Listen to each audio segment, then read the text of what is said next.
What's up, ladies and gentlemen? It's Tyler. Welcome to the eveRide channel, and today I am really nervous, scared, apprehensive. I don't know the right word to talk about this topic, but I think it needs to be talked about. As you know, September is Suicide Awareness Month. I'm going to tell you about some of my experiences since I last talked about mental health in earnest on my channel. I'm on a mission today, by the way. I'm on a mission to find a canyon that's not particularly amazing or like crazy, but I've been there a few times before. I'm mapping it on my Osmond right now, and I would definitely like to go back and find this canyon. It's incredible. Convey 450 Rally is the weapon of choice for today. And yeah, we're going to talk about some pretty heavy things. You know, viewer discretion advised. Probably don't want little kids watching this or anyway, but if you struggle with mental health or you know somebody who struggles with mental health, then yeah, hopefully you find this helpful. It's just kind of my story, you know. I'm not a therapist or anything like that. Just trying to put myself out there a little bit. One of the reasons why this topic is so frightening is because I run rallies, you know. People come and meet me in person. They ride these kind of trails with me. And talking about mental health is scary because it might be a detriment to my business. For a long time I was like, man, nobody's going to want to come out and ride with some homeboy that's gone to a mental hospital and struggles with depression and PTSD and a lot of this stuff. You know, people don't want to know that about other people, especially somebody who's going to take them out in the desert. But then I realized something a couple months ago, and that is, first of all, everybody deals with something. Two different converging ways. I believe this is the one I want to be on. The second thing is, when it comes to depressed people, people with PTSD, people with mental illness, I'm talking about pretty heavy mental illness, not just occasionally feeling down. People with these kind of mental disorders really know how to live and cherish life when they are in their right minds. Does that make sense? I mean, we're talking about people who have stared down death. Whoa, that was close. And when they are in their correct state of thinking, they really value and appreciate life. I think they see more colors, more experience than people who are maybe well-minded. Maybe not, I don't know. I only have the perspective of myself. But I do know that sometimes when all you see is grays, when the color comes back, man, it's vivid. And life is beautiful, and it should be cherished, and it's wonderful. I mean, have you ever broken a leg or sprained an ankle or any injury where you can't walk? And after recovery, you can walk again, and man, you're just grateful to walk. Sometimes these battles with depression, suicidal thoughts, reliving traumatic events, anxiety, things like that, when those are eased, then life is really great. And honestly, who better to take you out on the trails than somebody who's going to be real with you and somebody who just wants to soak up every last bit of life. Now, that being said, I do want to apologize to the gentleman who had scheduled that rally back in February. I had to cancel a rally, and this is not something I want to talk about. It's not something I share with hardly anybody, but here it goes. Out on YouTube. And it's embarrassing. It's not my favorite thing. It was not a highlight in my life. Everything was going real good. Business was doing well. And then I had a gentleman contact me. He said, I'm from the Bureau of Land Management, and you need to get a permit. I emailed back and I said, hey, I'm happy to comply, get the permits, do whatever I need to do to get things going so I can support my family. He emails back and he says, okay. The short of it is he basically said, you're going to be out of business for about a year because it takes about that long to get a permit. And we might not even give you a permit. So he was threatening to shut down my entire business. Everything that I've worked very, very hard to build. You can legally take 8 people out and show them around. Anything over 8 is considered a commercial enterprise and you need a permit for. That was the basis that I started the business on. Apparently that law had changed. He was coming after me and nothing I could really do about it. So I said, okay, I can't afford to get the permit. I'm gonna change up my business. And so we did. We started changing up the business. This is where things get kind of crazy. A lot crazy, actually. So we started to restructure my business and it wasn't looking good. It's really hard to completely change your business model, completely change your whole livelihood and what you've been doing and try to change it up. Even if I changed things up on my site or whatever, I knew that if somebody was basically going to come after me that hard, that they were going to, whatever I changed, they were going to continue to come after me until I was gone, until I was out of business. And I wrote an email to the guy from the Bureau of Land Management and I believe 2 of his supervisors or 2 other people that he had copied on his email. And I said, you've killed me and I'm going to go end my life today. And I was serious. I got in the car and I was going to go crash the car in a way that would look like an accident and end my life. And on the way to do this in a predetermined location that would surely end my life, I thought I can either go in and see my therapist or I can follow through with this. I decided gratefully to go to my therapist instead. And she's been really helpful. She's been amazing. She kind of coached me through it. We did a lot of suicide prevention things, which funny enough I'm very familiar with because I used to work with suicidal teens. And she did a good job working with me. I went in for a Spravato treatment, which is S-ketamine, which is basically ketamine, which is a horse tranquilizer, which I've been kind of ashamed to talk about. But you know what? It's been so helpful for me that I need to talk about it. Anyway, I had a Spravato treatment, and that seemed to help a little bit. My wife was there for me during the treatment, and then after the treatment, I still was very suicidal, and my wife and I decided that it would be best if I checked myself into the psychiatric ward at the St. George Hospital here. So I did, and the people there were very, very nice, very friendly. They did handle me with kid gloves.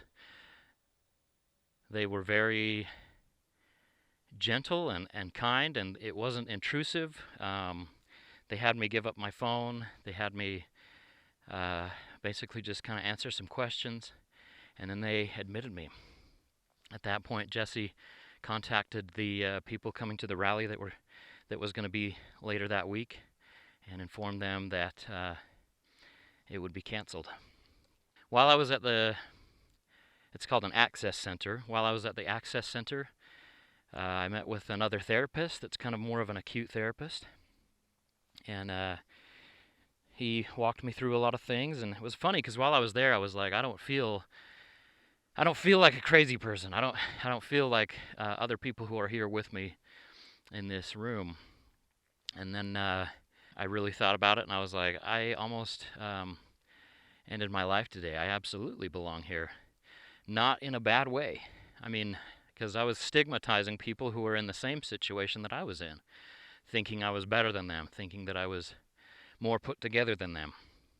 Yet here we are, all in the same place, struggling, trying to get better, trying to heal things in our minds. And I really had a lot of realizations as I was in that room, kind of that holding room, that watching, observation room. Not like a prison observation room. It was very open, comfortable couches, windows you could look at, but there were people there that were watching me and monitoring me and making sure I was okay. Anyway, I just realized, hey, I need help, and so do these people. We're all here together, and I got over that stigma real quick. And I encourage you, if you're ever feeling suicidal, with a plan, with something that you could really act on, that you go get some help. They really are very helpful. It wasn't intrusive. I don't think it's on any record. The medical insurance stuff is very confidential, obviously, and I really suggest that if you ever need a service like that, you go get help. Now, talking about mental illness and kind of my ongoing battle, a couple years ago I mentioned, I'm going to get going again. A couple of years ago I mentioned that I struggled with this, and man, that was a hard video to make, but I put it out there. A couple of months later I put out a video kind of, inferring like, hey, I'm healed, I'm good now, and not really. That wasn't really the case. I did find some new meds that were very helpful, but healed was the last thing I was, because there have been some pretty close calls with suicide or self-injury since then. So let me tell you a little bit about my journey from 3 years ago. Is I did start taking Spravato, which is, like I mentioned, ketamine treatment for treatment-resistant depression. And man, it has really been helpful. It's changed my life. I've been taking it for 3 years. I go in twice a week, almost every week. Unless I'm hosting a rally away from home or something like that. And this is embarrassing, and it shouldn't be. This is real stuff that I deal with. I think this is the canyon. I think this is the secret canyon, you guys. So any given week, I'm in therapy for 2 hours, and I'm at a psych office being monitored with a ketamine treatment for 4 hours each week. So that's a lot. People who doubt that I struggle with mental illness, well, my schedule over the last 3 years and 6 hours a week in a intensive psychiatric setting would disagree. So that's what's going on. In therapy, I have switched to doing EMDR, eye movement desensitization and reprocessing. I had a video about EMDR a while ago, how motorcycling is actually a fantastic avenue to EMDR, because basically what you're looking for during EMDR is lateral eye movement. Basically scanning your surroundings while you move forward. And while you're moving forward, you process these events that have happened in your life, traumatic events. I won't get into a lot of detail, but anyway, that was a really rough time in my life. And the funny thing is that whole scenario only spanned about 1.5 years of my life. But here I am 3 years into trying to work with it, and 20 years trying to process it and deal with it. It's interesting that something that doesn't take very long can really mess with your mind for a lot longer than the trauma lasts. Here's the thing, guys. The whole point of this video is not to say, look at me, I'm so sad or anything like that. It's, look at me, I got some help. I found out what works for me. I found good medicine. I found good doctors. I found good treatment. And I'm still alive, despite a few scenarios where I probably wouldn't be alive without those things. My wife has been a tremendous support. My kids have been amazing. I can't express how much I love those guys, and really they're a huge reason why I'm still here. In fact, one of the most dangerous things that I can possibly think is that they'd be better off with somebody else. My kids would be better off with a different dad, or my wife would be better off with a different husband. And it's hard to think that way. It's hard to process that when you're in a really hard mental state. You know what? I can honestly say that those bright spots that occur once you are out of the funk, once you're out of the gray, how colorful and beautiful it actually is. I'm a freaking good husband and a pretty good father when I'm in the 90% of my life that I'm functional, that I'm put together. Wow, rough topic. But I'm glad that's kind of off my chest. I hope you guys are okay with it. I hope that some of you are helped. Maybe you gain an insight into how to help a loved one. If you do have a loved one that deals with this stuff, it is so beneficial to figure out how that access center works, figure out what kind of resources you have, because finding out about those resources after it's too late, it's too late. So it's good to look over those things just as soon as you can. I don't know if I want to put this video out. With what I've talked about, I think it would be beneficial if I show you guys a Spravato treatment. Kind of what happens during that. It's not a scary thing. It's not something that you should be embarrassed or ashamed about. Don't feel conflicted with your faith about doing Spravato or about taking medication for your mental health. I don't. I got over that. It's been huge in my life. I want to tell you about some experiences I've had taking Spravato. I mean, most times when I go and take Spravato, you see colors and a lot of amazing things. I often equate it to watching a 3D, very surreal Christopher Nolan film. You know, cities are folding in on top of you, black holes and starscapes, and just a lot of things that you see in Christopher Nolan films. I think Christopher Nolan probably did a lot of ketamine. Oh, this is that canyon, I'm pretty sure, guys. Anyway, that's normally the situation, but this one time, and I'm actually going to stop here in this riverbed to talk about it. But, oh, what a beautiful spot. So cool. I love this. The greenery and the rocks. Anyway, all this, stuff is going on, and then in front of me appears this book. And I open up the book, and there's a page with my trauma. And everything on that page, because I don't remember what happened. Really, I don't. It's not like, I just don't remember. I have no recollection of what happened, but I have glimpses, and I know that it was bad.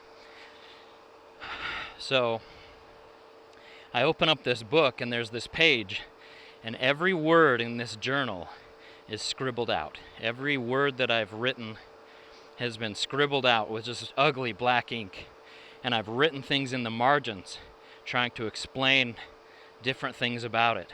And those have been scribbled out. Everything is just scribbled black ink where you can faintly see just disturbed writing underneath, but you can't make out what it says. And I'm looking at this page, and the anxiety of looking at this page during this treatment is just overwhelming.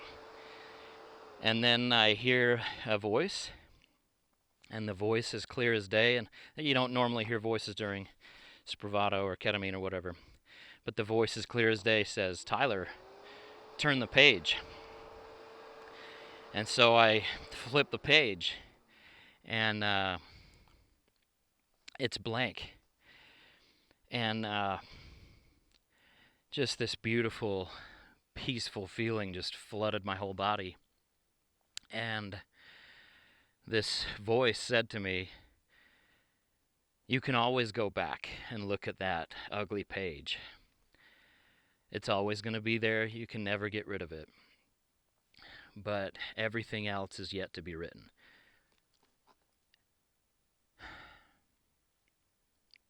And that was immensely powerful for me.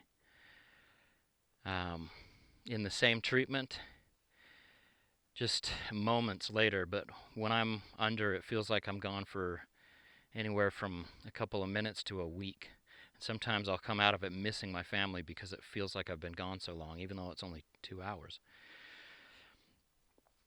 But the next thing that I see is myself and this kid that I knew when I was a kid, and I'd only met him twice.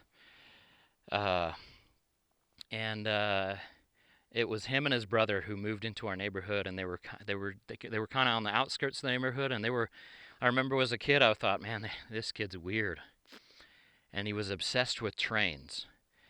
And I was probably about 8 years old, and I asked, his little brother was like his guardian.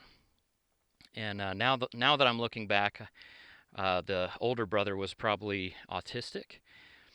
And but as a little kid, I didn't understand that. So I asked his little brother, I said, hey, what is the deal with your brother? As a kid says, I wasn't trying to be offensive. I was just trying to figure out what was going on. What's the deal with your brother? And he said, he saw a guy get hit by a train, and he just hasn't been the same ever since. So that's way back when, right? That's kind of the backstory. And in this vision, this hallucination, this treatment, whatever, I see this kid that I'd only met twice, this autistic kid. And I'm there at the train tracks, and I see the guy on the tracks, and I see the train coming, and I ran to him, and I grabbed him, and I held him, and I turned his head away, and I said, you don't need to see this. And I don't know what that meant.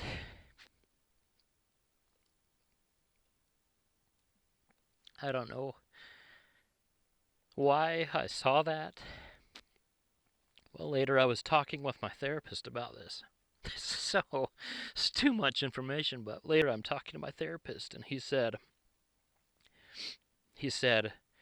Tyler, think of that young boy as you.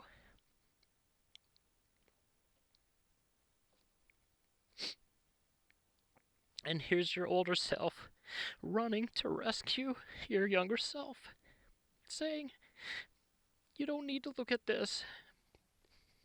You don't need to see this anymore. That was big. That was big.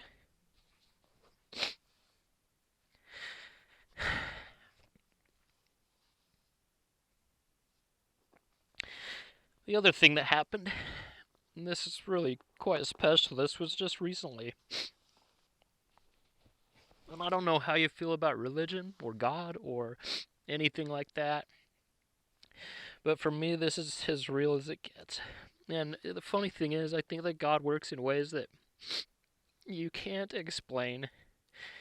No matter how God works with you, people could say, oh, you're a liar, or oh, you were under the influence, or you were blah, blah, blah. And that's definitely a plausible explanation for this one, because when I'm on ketamine, it's a lot. It's a lot. But I was having a rough day. Luckily, I had a Spravato, a ketamine treatment, scheduled for that day. And I was just having a rough time. Sometimes those suicidal thoughts just bombard you.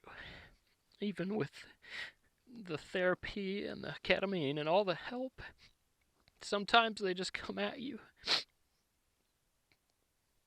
And you just don't feel like you're good enough for anything or anybody. And anyway, so I go into ketamine, and I'm just kind of, chilling, relaxing.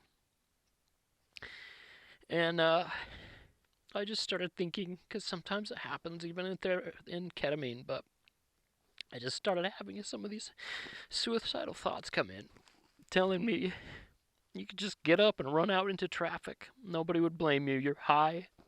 You could, I mean,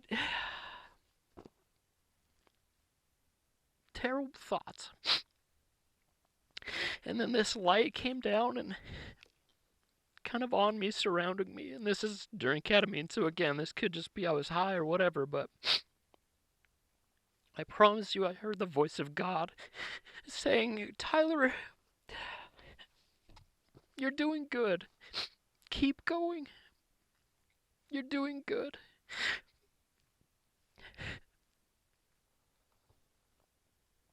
And I just said, what am I even doing? And he said, keep showing people this beautiful world that I've created for them. Keep showing off my masterpieces. And that was just enormous encouragement. Whether that was coming from inside my own head or whether it was coming from God, I'll leave that up to you. But that was a powerful experience, and I knew that I just feel like I bring people out here and we go on dumb rides, and I love meeting people and I love sharing this with them. I love it, but I don't feel like I'm making a difference.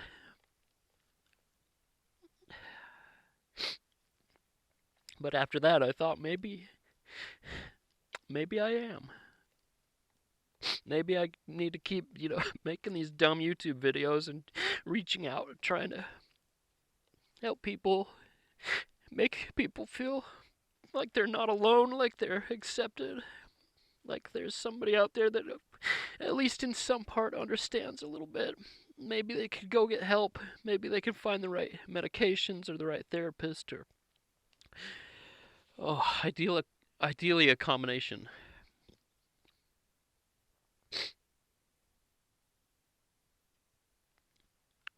Anyway, you guys, that's kind of my thing. That's what I wanted to talk about today.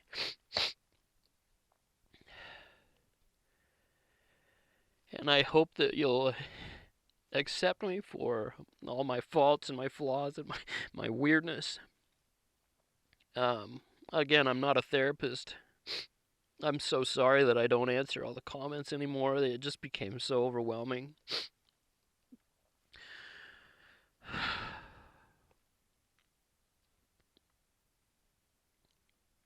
Anyway, you guys, that's what I have to say today.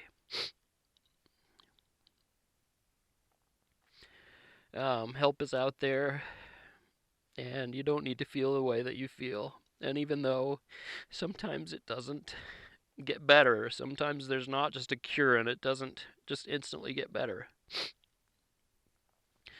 But there is a lot of life to be lived. And there's a lot of amazing experiences that you can have. And there's a lot of people, no matter what you think, that care about you. You can make the world a better place.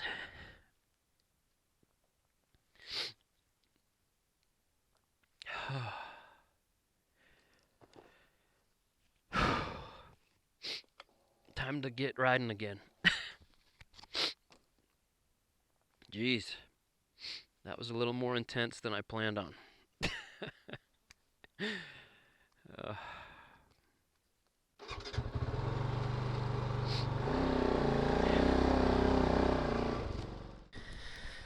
Okay, guys, so this is something that I never in a million years thought I would do. I'm showing you what happens at a ketamine treatment, and I just wanted to kind of dispel any weird myths or stigmas or anything like that about coming to do, whether you call it ketamine, S-ketamine, or Spravato.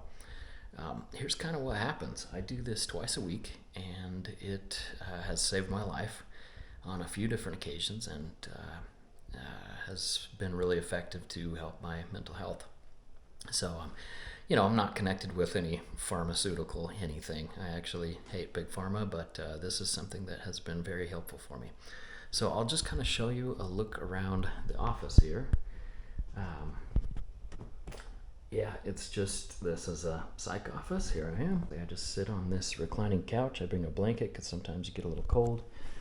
I got a little treat basket here, and yeah, you can see on my head, I've got eye things. Now these eye things have little cups inside them. I don't know if you can see it with the lighting here, but basically they're little eye cups. So if you open your eyes, which sometimes happens, you can.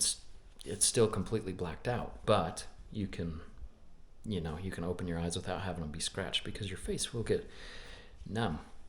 I also make sure to use noise canceling headphones, earphones, whatever it is, because any external sounds can be pretty jarring, and I just want the most pleasant experience possible. I just listen to some like really chill kind of house music, or lo-fi is really good, or just kind of upbeat electronic type of stuff, not like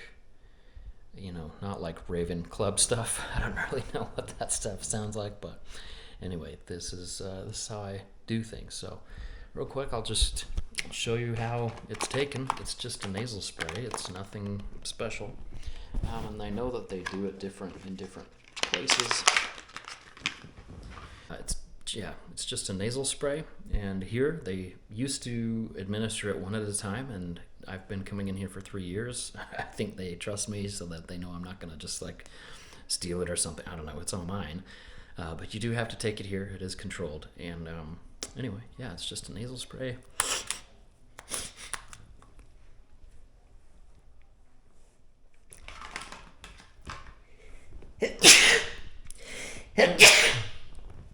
Typical nasal spray reaction every time. It tastes horrible, but you try not to let it go down your throat. Anyway, here's kind of what happens, because I'm gonna start not being myself pretty soon.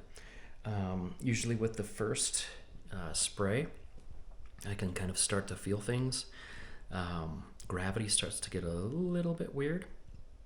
Sometimes my lips go numb, sometimes my nose area feels numb, but usually it's just a lot of sniffing and things like that. This is a really bad time to get on my phone and read news articles or look at anything political or controversial or sad, because usually the mood of what you do right before carries into the ketamine experience.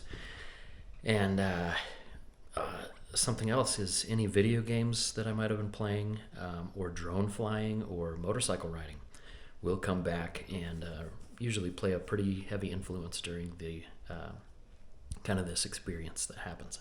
So you really want to make sure you're not watching intense, stressful TV shows, not watching the news, because that's just fiction anyway, 90% of the time. They tell you anyway. But that is the ketamine or S-ketamine, Spravato. Spravato is what I take experience. For anybody who is interested, my insurance covers this 100%. But to be eligible for Spravato treatments, you need to have that's so gross. You have to have a history of treatment-resistant depression.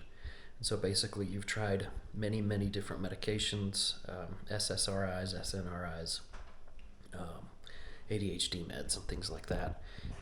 And then ketamine is not really a last resort, but it is just something that has really, really helped. So it's not like I'm in a back alley sticking a needle in my arm or anything like that. This is normal. This is... I've come to accept it as just part of my life. Even though it still just tastes so bad. But anyway,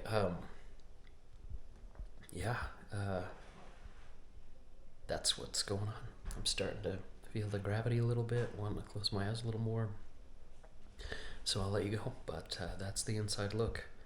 And this stuff has saved my life. So there's your inside look. And I thought I'd share this because I don't want anybody to feel like I have felt before. I wouldn't wish that on anybody. And so if you're somebody who needs help, if you're somebody who needs some treatment, there's lots of different avenues for help out there. I've found that these bravado treatments with really good therapists, I'm doing EMDR, and that has been immensely helpful over the last year. I started doing EMDR in December, and it's been really, really good for me to deal with some of the traumas and complex things that have happened in the past. So it's pretty good. It's not weird. Seek out help if you need it. I never thought I'd put this on YouTube, but you know what? This isn't like it's not an embarrassing thing for me. This is something that has really helped me, and I think it could really help a lot of people out there who deal with really difficult things up here. So, I know there's a lot of stigmas against drugs, against things like that, but I think with a good physician in a really controlled environment, it can have a very positive effect on things and really make a difference in people's lives.